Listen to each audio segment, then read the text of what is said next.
Moko kuom jokanyo mag duond bura mar ODM medo golo duondgi e wi ywaruok masani nene chama mar ODM ka gikoni gichung' kod ogai mar ODM Dr. Buru Oginga. Jodolo korka korgi to jiwo Buru Oginga mondo bed kod twak kod familia mar Odinga e wi pogruok maneno e wi ODM. Walter Nyambaga nigi ler mar wachni. Ojende mag ODM bade ma Nairobi owuok motegno mar golo chung' margi mar siro gai mar ODM Dr. Buru Oginga kendo siemo jok marem chiwo luor ne Oburu kaka jatend duond bura mar ODM. So gimwa wacho ni NDC magiluongo go those dissident elements akina Sifuna Giri, akina Babu, akina Amisi, akina Usoti Giri ka gidwa kao party kuom under the leadership ma Daktari Oburu Oginga giluonga NDC no to gibo nyiso ani giluonga NDC kanga ni gin government jok margi wadwa nyiso jok maparo ni ginyalo golo wa e government de wabiro talietu to wabiro hinyore kodu to dhimuochnu. Yeye ajue sisi ndo tulimuingiza kwa hiyo ofisi.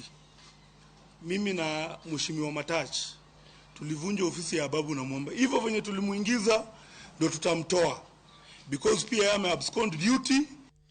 Magiti mureka moko kuom MCS e county ma Nairobi bende okone jok mopogore paro kod chung' mokaw kod kuku ten duond bura mar ODM mondo we kela chidh nade kendo gilure kod wach mong'ad kod kuku mar ODM. Jatendwa mar chama ma wan go sani en Daktari Oburu Odinga. Oburu Odinga en Odinga mana kaka Raila en Odinga. Koro pogruok onge. Ka ng'ato nyalo wacho wach ma higni Oburu kod Raila pogruok e kindgi en higa achiel. Mano mago jogo mbese. Kirango chike mag piny ka. Higa achiel ok kel pogruok maduong' e kind ji. Omiyo ng'at matemo wacho no Oburu hike ng'eny ok nyal bedo party leader to Raila hike no ok ng'eny ne nyalo bedo party leader to ne en ngoro mondo ne nyalo kwero Raila ka Raila ngima. Koro sani Raila onge gin wang'o teko ma gijiro go sate gi anyo Oburu gi wuoyo kuom Oburu throughout. Dak ne ginyise ga Raila gigi ka Raila ngima. Wamiuru Oburu lwedo akwayo wini manyaminwa manyathiwa mwaseluoro mabende na wacho an adwaro wini no koma monya adwaro Kibira kodwaro mbunge that is support 100%. Kodwaro kata kom mar vice president avi support 100%. Kodwaro kata governor avi support 100%.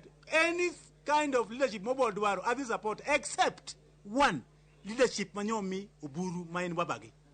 Waseto moromo e wach mar election mabiro ka to joluo to itingo wa gisanduge kitero wadala. Tadwa nyiso joluo mantie Migori, joluo mantie Kisumu, joluo mantie Siaya wang' ni onge wang'o tair kata chiel.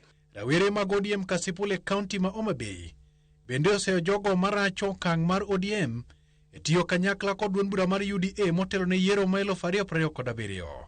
Kendo gi youth te mawuok Homa Bay wasiro decision ni kendo wa support fully mondo ODM obede mesa gi UDA. Miyo wayiere waduto te ni chakre juma manyien wabro chako gi Homa Bay county ka to wabo wuothe gwenge waduto te ma joma tindo nitiere ma jo chama nitiere to wabo penjo joma tindo ni ang'o mande gigo mondo mi otime sirkal mar broad based government.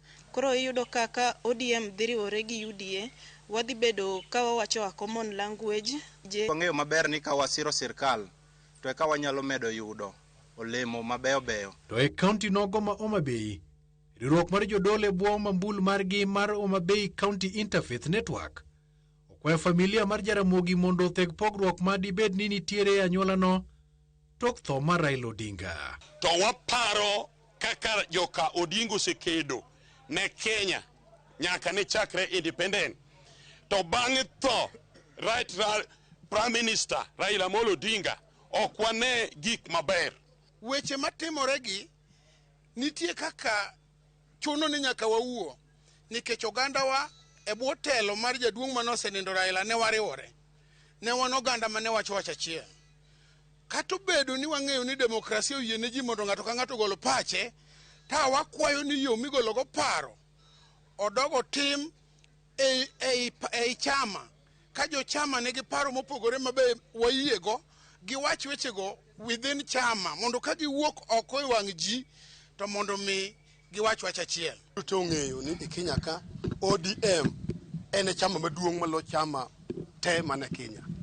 To kendo ng'eyo maber ni yien manyago leme bagi kidi mondo lemo luar to bende mawiny laro ka piye omiyo ODM ka ji manyo space. Walter Nyambaga, Ramogi TV.